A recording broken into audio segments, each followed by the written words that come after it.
काली रात में आपका स्वागत है। आज आप एक बेहद ही डरावना और सच्ची घटना सुनने जा रहे हैं, जो कि यह घटना रक्षाबंधन के रात की है। तो चलिए कहानी की तरफ बढ़ते हैं। ये घटना सन 2009 की है। हर वर्ष की तरह इस वर्ष भी रक्षाबंधन के दिन सुबह अपने घर से नहा धोकर अपनी बड़ी बहन के घर के लिए निकल गया। वैसे हर बार मेरे साथ कोई ना कोई जरूर जाता था, पर इस बार मेरे घर पर मैं अकेला ही था जो दीदी के घर जा सकता था। तो मैंने अपनी बाइक ली और अकेला ही निकल गया। मैं घर से करीब 8 बजे सुबह में निकला था। मेरे घर से दीदी के घर की दूरी यही करीब 70 से 80 किलोमीटर का होगा। तो मैं अपने दीदी के घर 10:30 बजे तक पहुंच गया था। यहाँ सब लोग मेरा ही इंतजार कर रहे थे। जब मैं दीदी के घर पहुंचा तो कुछ देर आराम करने के बाद दीदी ने मुझे राखी बांधी और मिठाई खिलाई। उस दिन मुझे दीदी के घर ही रुकना था और रक्षाबंधन के एक दिन बाद अपने घर जाना था। मेरे आने से सब लोग वहाँ खुश थे। सबसे ज्यादा तो मेरी दीदी खुश थी, और खुश हो भी क्यों ना, ये त्योहार ही खुशियों का होता है। रक्षाबंधन के दिन ही वहाँ के चौक पर एक छोटी सी मेला लगती है। मैं जब भी रक्षाबंधन में दीदी के घर आता था तो उस मेले में जरूर जाता था। तो इस बार कैसे नहीं जा सकता था। तो हम सब कुछ 4-5 लोग दीदी के साथ मेला घूमने दोपहर में ही चले गए और शाम तक फिर मेला से घूमकर दीदी के घर आ गए। मेला से आने के बाद शाम तो हो ही गई थी, पर तभी दीदी को मेरे घर से कॉल आता है। कॉल पे मेरे पापा जी थे। उस वक्त सब किसी के पास फोन नहीं हुआ करता था, तो मेरे पास भी फोन नहीं ही था, इसीलिए कॉल दीदी के पास आया था। कॉल पे मेरे पापा दीदी को बताते हैं कि मेरी माँ का तबीयत अचानक बिगड़ गया है, उन्हें हॉस्पिटल ले जाना होगा और घर पे पापा के अलावा कोई है ही नहीं, और मोटरसाइकिल भी मैं लेके आ गया था।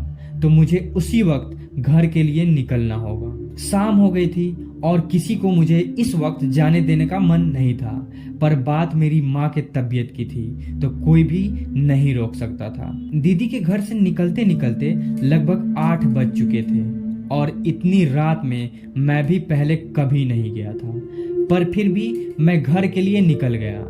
घर पहुंचने में मुझे 2 से ढाई घंटे लगने वाले थे। रास्ता पूरा अंधेरा से काला हो गया था और अब धीरे धीरे रास्ता भी खाली पड़ने लगा था। कुछ देर चलने के बाद रास्ता एकदम से खाली हो गया। रात में बस रास्ते से मैं गुजर रहा था। दूर दूर तक कोई घर नहीं था।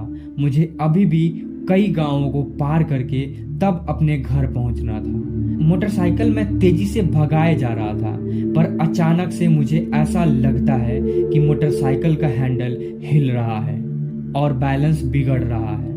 मुझे समझ नहीं आ रहा था कि ऐसा क्यों हो रहा है। मुझे ऐसा लगा कि कोई पीछे से मेरे मोटरसाइकिल को पकड़ के हिला रहा हो। मैं तुरंत गाड़ी रोक देता हूँ और पीछे मुड़कर देखता हूँ तो कोई नहीं था, और मैं आसपास देखता हूँ तो वहाँ चारों ओर बस जंगल ही था। रात काफी हो गई थी, तो मैं ज्यादा कुछ ना सोचते हुए फिर से मोटरसाइकिल को स्टार्ट करके आगे बढ़ता हूँ। पर ये क्या, फिर से वैसे ही हैंडल घूमने लगती है, और तो और इस बार और बैलेंस बिगड़ जा रही थी और आगे बढ़ने में परेशानी हो रही थी। तो मैं फिर से बाइक रोक कर देखता हूँ तो देखकर हैरान हो जाता हूँ। मेरी बाइक का पिछला टायर पंचर हो गया था। उसमें जरा सी भी हवा नहीं थी, इसीलिए हैंडल घूम घूम के चल रही थी। पर यह पंचर उस जगह हुई थी जहां दूर दूर तक कोई घर या आदमी नहीं नजर आ रहे थे। मुझे अब थोड़ा डर भी लगने लगा था, क्योंकि इतनी रात में कोई मदद करने वाला भी नहीं था, और वहां इतना अंधेरा था कि मुझे कुछ दिखाई नहीं पड़ रहा था। मुझे सोचकर ही डर लग रहा था कि अब मुझे इतनी अंधेरे में बाइक को धक्के मार के ले जाना होगा। पता नहीं इस वक्त कोई दुकान खुला भी होगा या नहीं, पर फिर भी मैं जैसे तैसे बाइक को ले जाने लगता हूँ। रास्ते पे आगे कुछ दिखाई नहीं पड़ रही थी, तो मैंने बाइक को स्टार्ट करके उसकी हेडलाइट जला ली। आगे मेरे बाइक की हेडलाइट के अलावा और कुछ दिखाई नहीं पड़ रहा था। रास्ते में बड़े बड़े पेड़ थे।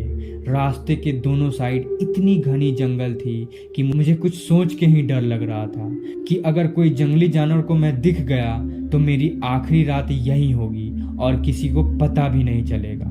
डर के मारे मैं बाइक को तेजी से धक्का देते हुए आगे बढ़ ही रहा था कि मुझे ऐसा लगा कि पीछे से कुछ आ रहा है। मुझे लगा पक्का यह कोई जंगली जानवर ही होगा, लेकिन पीछे से एक आवाज आई, मोटरसाइकिल खराब हो गई है क्या? यह सुनकर मेरे सांस में सांस आई। मुझे लगा चलो कोई तो आया, इतनी रात में इनसे कुछ मदद मिलेगी। मैंने उन्हें कहा, नहीं खराब तो नहीं हुई है, शायद पंचर हो गई है। क्या आपको कोई पंचर की दुकान पता है कि कहाँ है? फिर वो आदमी कहता है, हाँ आगे ही एक पंचर की दुकान है, चलो मुझे भी उधर ही जाना है।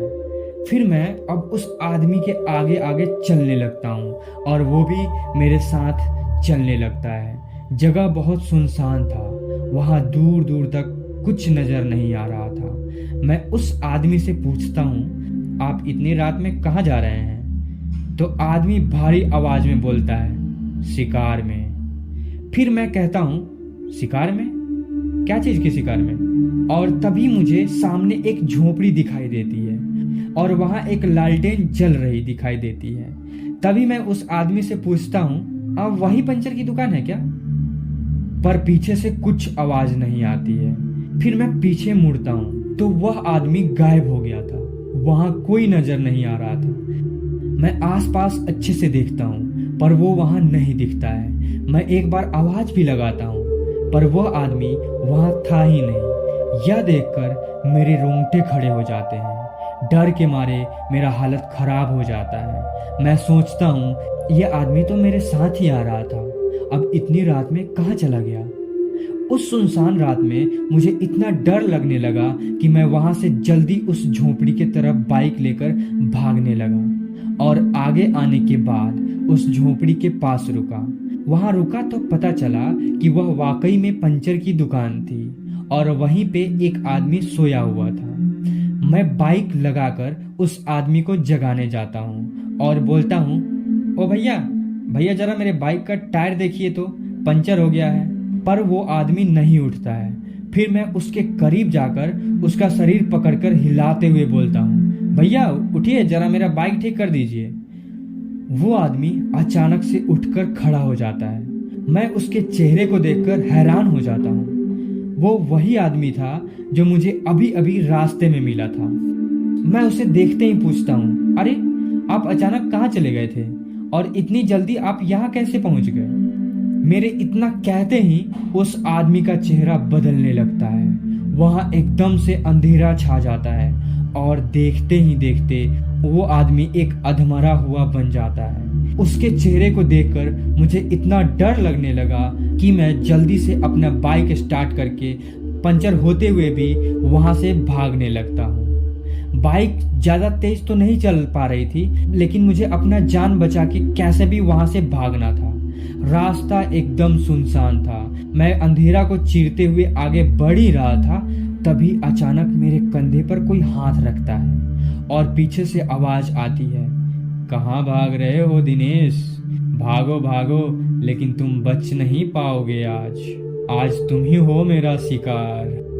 ये सब सुन के डर के मारे मेरा कंठ सूख जाता है और मुंह से आवाज बंद हो जाती है और मेरा शरीर पसीने से भीग जाता है। तभी वो आदमी पीछे से मेरा गला पकड़ने लगता है, पर तभी मेरे बाइक का बैलेंस बिगड़ जाता है और वहां सड़क पर मैं बाइक के साथ जोर से चिल्लाते हुए गिर जाता हूँ और वो आदमी वहीं खड़ा रहता है।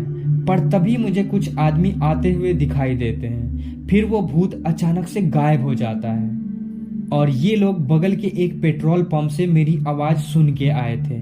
जब मैं इन्हें ये सारी घटना बताता हूँ तो वो लोग बताते हैं कि असल में वो एक भूत ही था।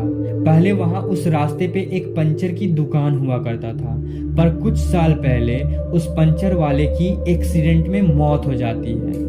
तब से वो ऐसे ही भूत बनकर रात में आते जाते लोगों को अपना शिकार बनाता है। दोस्तों, उस रक्षाबंधन की रात मेरी तो जान बच गई, पर मैं उस रात को आज तक भुला नहीं पाया हूँ।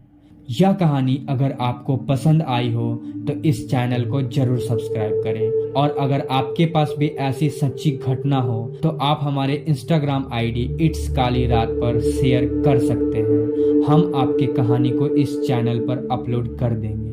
और यह वीडियो अगर आप रात में देख रहे हैं तो आपको हॉन्टेड गुड नाइट।